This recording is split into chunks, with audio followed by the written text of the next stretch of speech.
Hello friends, welcome to my channel Study for UPDLED. In this video we will cover our next topic which is शिक्षण प्रविधियां। हम लोगों ने पिछली कक्षा में कई शिक्षण विधियां पढ़ी थी, तो अब इस क्लास में हम लोग पढ़ेंगे एक अपनी नई शिक्षण विधि जो कि है कहानी कथन प्रविधि। यह एक ऐसी शिक्षण विधि है जिसमें शिक्षक किसी विषय वस्तु को कहानी के रूप में प्रस्तुत करता है। बच्चे स्वाभाविक रूप से कहानियों की ओर आकर्षित होते हैं, इसलिए यह विधि उन्हें जटिल विषय भी सरलता से समझाने में सहायक होती है। कहानी कथन प्रविधि स्टोरी टेलिंग टेक्निक एक अत्यंत प्रभावशाली शिक्षण विधि है। यह विधि बच्चों की रुचि, कल्पना शक्ति और समझ को बढ़ाने में मदद करती है। आप देखे होंगे फ्रेंड्स कि जो भी बच्चे छोटे बच्चे होते हैं वो क्लास में जब बोर होने लगते हैं तो कहते हैं हमें कहानी सुनाइए, या आपने देखा होगा कि कहानी सुनाने से बच्चों की जो कल्पना शक्ति होती है उसका विकास होता है। बच्चे और अच्छे से कंसंट्रेट होकर के आपकी कहानी को सुनते हैं, तो यह विधि छोटी क्लास के लिए बहुत ही इंपॉर्टेंट होती है। आइए इसकी प्रमुख विशेषता देख लेते हैं। तो मनोवैज्ञानिक दृष्टिकोण, बच्चों की मानसिक अवस्था के अनुसार शिक्षण होता है।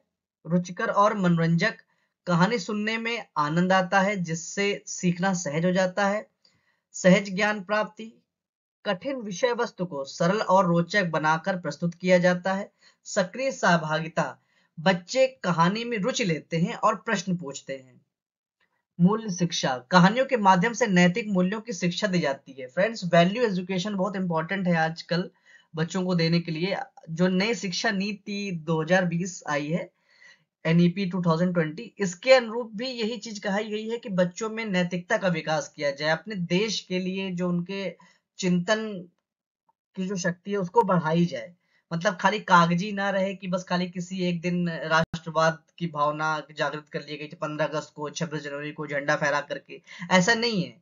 उनके मन में भी ये चीज होनी चाहिए कि हमारा जो देश है वो महान है। आइए देखते हैं इसके फायदे क्या है। तो बच्चों की जिज्ञासा और रुचि बनी रहती है।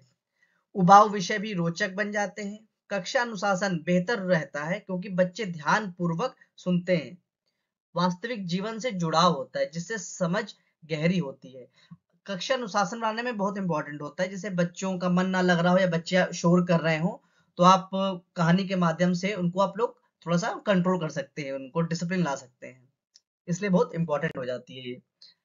कुछ डिमेरिट्स देख लेते हैं कि हर शिक्षक कहानी कहने की कला में निपुण नहीं होता है।